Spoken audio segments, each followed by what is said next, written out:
साथ साथ में हमारी मान सम्मान की रक्षा करेंगे। आदिवासी वर्षों से शोषित पीड़ित है और आदिवासियों को मुझे लगता है कि आपसे काफी उम्मीदें हैं। इस शक्ति पूजा स्थल जो है उरांव मुद्दाओं का समागम स्थल है, संधि स्थल है और इस संधि स्थल में हम विद्या जी का, जगरे जी का और हमारी महंत तुलसी मुंडा जी का और बाकी जितने भी आपके सहयोगी साथी हैं, महावीर जी का, है सभी का मैं पुनः बहुत बहुत अभिनंदन स्वागत करता हूं। और मैं यही कहना चाह रहा हूं संक्षेप में कि हमारा जो शक्ति पूजा स्थल है, जो हजारों वर्षों का हमारे पूर्वजों का जो स्थापना किया हुआ जो लकड़ी, वो केवल लकड़ी नहीं हमारा धरोहर है, हमारी पहचान है। और जैसा कि हम एक सूत्र में पिरोए हुए हैं जो 21 पढ़ा, 12 पढ़ा, 7 पढ़ा, जो प्रतीक चिन्ह है वो हमारे इतिहास, हमारे धरोहर को दर्शाता है। तो मैं हमारे लोक जी का बहुत बहुत धन्यवाद देते हुए कहेंगे कि यहाँ 18 और 19 को प्रत्येक साल कार्तिक माह के परिवार द्वितीया पहली और दूसरी तिथि को यह जतरा यहाँ पर लगाया जाता है। और जैसा कि हमारे पूर्वजों ने हमें जो व्यवस्था किया, जिसमें न्यायपालिका, कार्यपालिका, पत्रकारिता और विधायिका, ये और चारों स्तंभ से कहा जाता है कि राष्ट्र के 4 स्तंभ होते हैं। तो जब हमारा देश गुलाम था, लेकिन हम आदिवासी गुलाम नहीं थे और उस समय हमारी व्यवस्था जो आज भी हमारी व्यवस्था जीवंत है और उसी व्यवस्था के तहत हम रूढ़ी और प्रथा के तहत हम संचालित होते हैं। और आज भी हमारे गांव में हमारी व्यवस्थाओं को चलाने के लिए जिस तरह से यहाँ पहने जमीन, महत्वय जमीन, मुंडई जमीन, डाली कतारी भूमिका, हजारों एकड़, 250 लाख एकड़ जमीन यहाँ पर बेलगान जमीन हमारी व्यवस्थाओं को चलाने के लिए है। तो हम काफी समृद्ध हैं, हमारी व्यवस्था बहुत अच्छी है और इस व्यवस्था को और सुचारू ढंग से चलाने के लिए हम लोग हमेशा उम्मीद करते हैं। हमारे लिए भारत देश के संविधान में अच्छी व्यवस्था दी गई है कि हमारी आवाज़ उठे और भारत के संविधान और संसद में हमारी बात को रखी जाए। और इसलिए सांसदों का सीट विधानसभा के लिए आरक्षित रखा गया है। तो हम पुनः हमारे रोहित जी से हम लोग ये 2 शब्द सुनना चाहेंगे। हमारे से झारखंड और ऐतिहासिक पाढ़ा जतरा शक्ति स्थल की इस भूमि में आप आए हैं, बहुत बहुत आपका आभार, धन्यवाद। आप हमेशा हमें आशीर्वाद देने के लिए, हमें साथ देने के लिए यहाँ आते रहे। यहाँ की जनता, हम सभी आपके साथ हैं। जोहार, जय हिंद।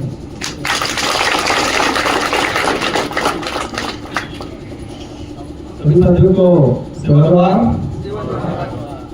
आज राजीव पाढ़ा जतरा इस शक्ति केंद्र पर हजारों साल पहले हमारे पुरखों ने इस जगह पे अपना अस्तित्व का निर्माण किया, स्थापित किया। उस समय की मुझे जानकारी ज्यादा तो नहीं है, लेकिन मैं इधर उधर थोड़ा पढ़ता रहता हूँ। उस गाड़ी में आ रहा था, मैडम से सुना, अभी सर से सुना, और वो जिज्ञासु प्रवृत्ति वाली थोड़ी आदत है, तो हर इलाके के बारे में थोड़ा थोड़ा खोजते रहते हैं। तो एक हम आवाज लगा सकते हैं, एक अनुमान लगा सकते हैं उस समय जो तात्कालिक जो परिस्थितियां क्या होगी, जिस समय हमारे पुरखों ने ये व्यवस्था कायम की हो। हम अभी का संघर्ष देखते हैं तो आज से 1000 साल पहले क्या संघर्ष होगा। उस समय ने कोई साधन थे, न दूरसंचार की कोई सुविधा थी। इन अभावों में भी इस नस्ल को जिंदा रखा, इन पीढ़ियों को आने वाली हमारी जो पीढ़ी है और हमको एक शानदार कल्चर, एक शानदार संस्कृति, हमारी एक पहचान, एक आइडेंटिटी देके गए। हम कहते हैं कि हमारे पिताजी की विरासत में हमको जमीन मिलती है, लेकिन जमीन से भी महत्वपूर्ण है हमारा इतिहास और हमारी संस्कृति जो विरासत में हमें मिली। और आज यह जो देवस्थल जो आए हैं अपन शक्ति केंद्र, या आप लोगों के पूर्वों के संघर्ष के बाद आपको इसको विरासत में मिला है। और इस विरासत को जितना हम जमीन को अवेयर के रखते हैं, उससे कई गुना ज्यादा आपको इसको संजोए और अवेयर के रखना है। और आप ये रख रहे हो, इसके लिए मैं आभार धन्यवाद देना चाहूंगा पूरी कमेटी को। सभी साथियों ने लगभग जानकारी होगी मेरे बारे में, सोशल मीडिया पे इधर उधर जानकारी ले रखी होगी। मैं झारखंड आया था 2019 के अंदर, एक सामाजिक कार्यक्रम था, एक पॉलिटिकल कार्यक्रम था। उस समय मैं विधायक था और मेरे संसदीय क्षेत्र की जनता ने मुझे अभी सांसद बनाया। मेरे वहां की जनता ने मुझे 25 साल की उम्र में विधायक बना दिया और 2 बार विधायक बनने का अवसर मिला। और अभी सांसद बन के पूरे देश के आदिवासी साथ ही हमारे साथ जुड़े हुए एससी, ओबीसी, अन्य गरीब तबके के लोगों की आवाज बनने का मुझे अवसर मिला है दिल्ली के अंदर। और हमारा एक सिविल सदन हुआ था, उस दौरान मैंने काफी प्रयास किया और आपकी ये जो बात है अलग धर्म कोड को लेकर, इस बात को भी मैंने पुरजोर तरीके से बात रखा है।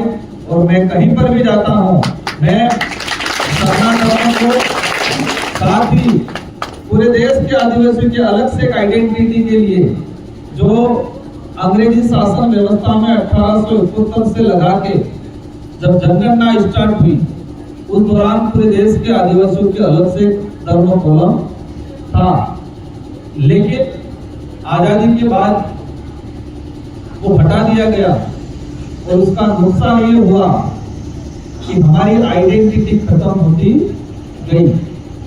और आइडेंटिटी खत्म होती गई कि हमारी एकजुटता खत्म होती गई, एकजुटता नहीं रही। इसकी वजह से पूरे देश में आज आदिवासी समुदाय मूलभूत सुविधाओं से भी वंचित है।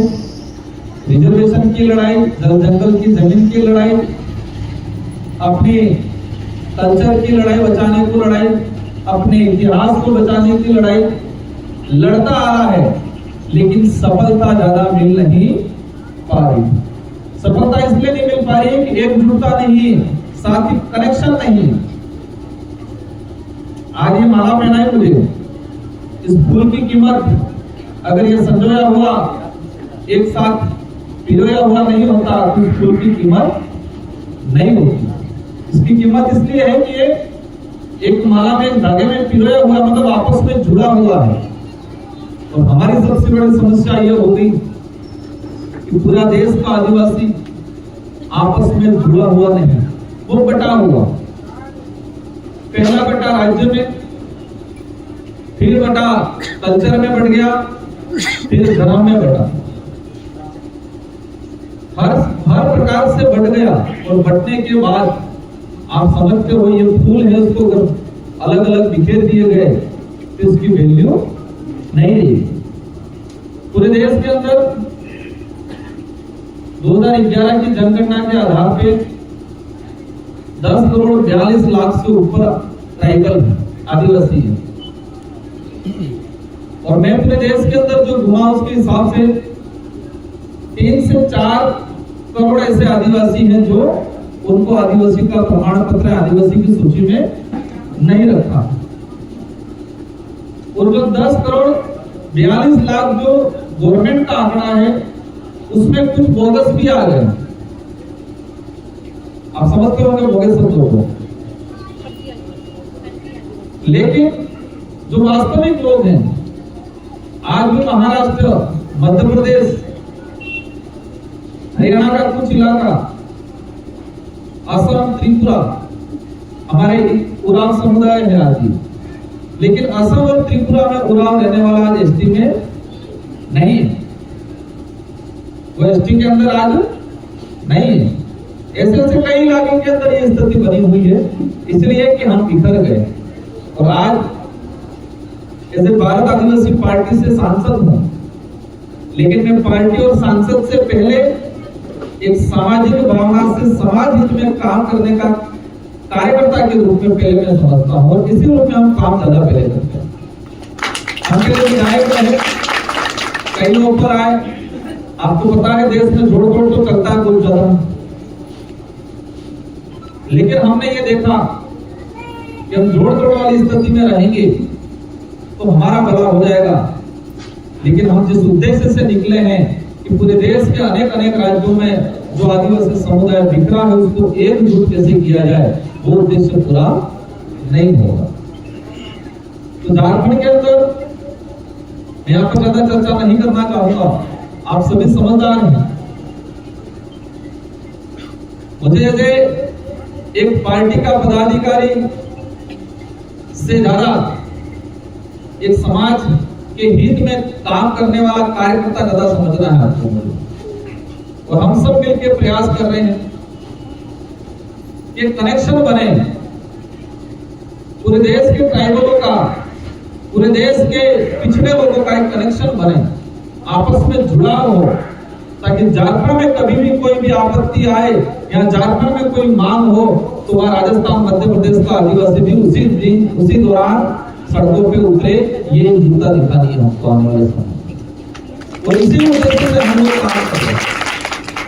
हम छत्तीसगढ़, महाराष्ट्र, उड़ीसा, आपका आंध्र प्रदेश, हर इलाके के अंदर, पूरे इलाके में हमने आदिवासियों की समस्या को समझा, इनको जाना। 90% समानता है, 90% समान समस्या है।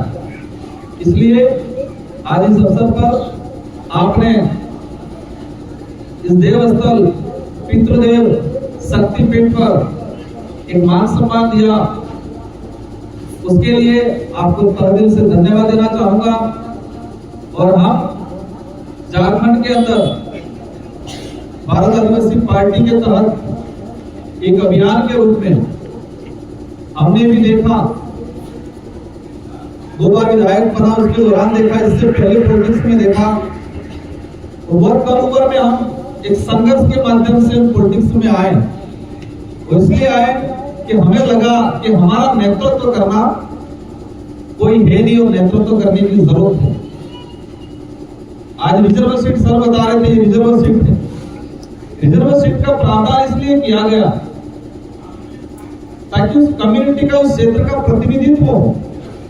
तो जो भी विधायक, जो भी सांसद होता है, उसकी जिम्मेदारी रहती है कि अपने क्षेत्र की जनता और अपने जिस कम्युनिटी से सेलेक्टेड होके आ रहे हैं, रिजर्व सीट से आ रहे हैं, उसके प्रति जवाबदेही है, वफादार रहे। लेकिन देश के अंदर देखा वो नहीं हो रहा। हर व्यक्ति कम्युनिटी और क्षेत्र की जनता के प्रति वफादार नहीं है, वो अपने पार्टी के प्रति वफादार और उस पार्टी के प्रति जवाबदेही ज्यादा है। इसलिए हमारे रिजर्व कैटेगरी के से चुने हुए जाने वाले जनप्रतिनिधि कम्युनिटी के लिए, क्षेत्र के लिए, संवैधानिक अधिकारों के लिए नहीं बोल पाते। और आदिवासी समुदाय की जो व्यवस्था है, आदिवासी समुदाय की जो पूजा पद्धति है, कल्चर है, वो सारे धर्मों के सामने एक तरफ और ये एक तरफ एक ताकत बनती है।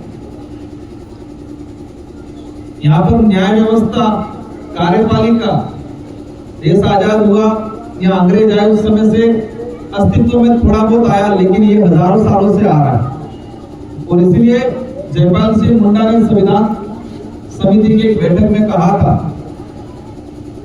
कि लोकतंत्र क्या है, ये आदिवासियों को शेड्यूल एरिया की, जब शेड्यूल 5, शेड्यूल 6 की जब चर्चा चल रही थी समिति में, तो उन्होंने कहा था कि लोकतंत्र क्या है, ये आदिवासियों को सिखाने की जरूरत नहीं है। इस सदन में बैठे हुए सारे लोगों को आदिवासियों से लोकतंत्र क्या है वो सीखने की जरूरत है। ये बात तो कार्यपालिका व्यवस्था, गण व्यवस्था, ये हम लोग यहाँ बैठ के चर्चा कर रहे हैं, उसको कैसे और शेड्यूल 5 शेड्यूल 6 इलाके में कैसे इम्प्लीमेंट करें, तो ये आपको सोचना है, आपको सिखाने की जरूरत नहीं, आपको आदिवासियों से सीखने की जरूरत है। ये बात जयपाल सिंह मुंडा ने बोली थी। इसलिए हमारी ये जो गण व्यवस्था और आपने जो बताया, जब यहाँ पर आए इसके बाद कार्यपालिका व्यवस्थापिका इस तरह से विंगे बनी और काम हुआ, सुन के अच्छा लगा। और ये यही नहीं, झारखंड, छत्तीसगढ़, मध्य प्रदेश, ये चीज महाराष्ट्र में भी मिल रही है, हर जगह मिल रही है। लेकिन सबसे बड़ी दिक्कत ये हुई कि कम्युनिटी स्टेटों में डिवाइडेशन हुआ, जो भौगोलिक क्षेत्र के हिसाब से जरूर था, लेकिन धर्मों में डिवाइडेशन हो गया। अलग अलग, कोई ईसाई बने, कोई हिंदू बने, कुछ इलाकों में मुस्लिम बने हुए हैं। हम असम गए, वही उराव कम्युनिटी के कुछ लोग जैन धर्म अपना रखा।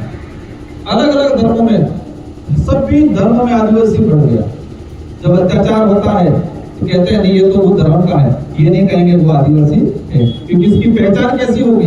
धर्म के नाम से पहचान होगी, आदिवासी के नाम से पहचान नहीं करेंगे। इसलिए आप सभी समझदार हैं, हम लोग पूरे देश लेवल पे काम कर रहे हैं और आपका साथ सहयोग चाहिए। हमें राजनीतिक नेतृत्व, सूत्र नेतृत्व भेजने की जरूरत है, ताकि हमारी मूलभूत जो बात है, जिस उद्देश्य से झारखंड का निर्माण हुआ, और झारखंड के निर्माण में कई लोगों ने, झारखंड के निर्माण में कई लोगों ने अपना जीवन खपा दिया। जयपाल सिंह मुंडा ने भी इस मुहिम को छेड़ा था और वो समझौते वाले मामले में उनको उस समय तात्कालिक बिहार में शायद उनको उप मुख्यमंत्री बना दिया। लेकिन इसके बाद उनका जो उद्देश्य था वो आगे नहीं बढ़ पाया। इसलिए हमें शुद्ध नेतृत्व, स्वच्छ नेतृत्व और एक ईमानदार नेतृत्व भेजने की जरूरत है, जो हमारी वास्तविक बातों को लेके, वास्तविक समस्याओं को लेके, हक अधिकार को लेके लड़े। और यही आशा करूंगा कि आप सब मिलके, कोई कमजोर नहीं है, मैं भी शुरुआत में चुनाव लड़ा था, हमारे साथ हमने भारत आदिवासी पार्टी बनाई और देश के अंदर भी रेंगोड़े की सबसे कम समय में सबसे अधिक ग्रोथ करने वाली पार्टी भारत आदिवासी पार्टी। 3 महीनों के अंदर राजस्थान में और मध्य प्रदेश में 4 विधायक और 4 महीनों में एक सांसद निकाला इस पार्टी ने। तो यही आप सभी जुड़े, मिलके काम करें। ये आपका ही संगठन है, इसमें हाईकमान कोई नहीं रहेगा, आप ही हाईकमान है। जो सिलेक्शन करेगा और जो इलेक्शन करेगा वही सिलेक्शन करेगा। इस व्यवस्था से चला आ रहा है। इन्हीं शब्दों के साथ आप सबको धन्यवाद, आप सबको सेवा जोहार। मैं गुरु जी को आश्वस्त करना चाहूंगा, इस सरना धर्म कोड को लेकर जो डिमांड चल रही है, और साथ ही पूरे देश के अंदर भी आदिवासी धर्म कोड की डिमांड चल रही है, इस बात को पुरजोर तरीके से उठाएंगे। और जो नवंबर 2020 के अंदर झारखंड विधानसभा में जो प्रस्ताव पास करके केंद्र को भेजा गया है, उसको लेकर मैंने लोकसभा में क्वेश्चन भी लगाया है, और अवश्य आने वाले सत्र के अंदर ही सरकार से जवाब मांगेंगे कि वो झारखंड विधानसभा जो प्रस्ताव आया है, उस प्रस्ताव पे क्या इम्प्लीमेंट हुआ, क्या चाहती है सरकार।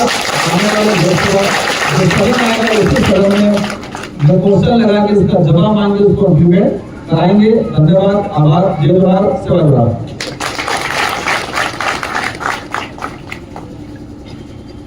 वो आपकी बातों को हमारे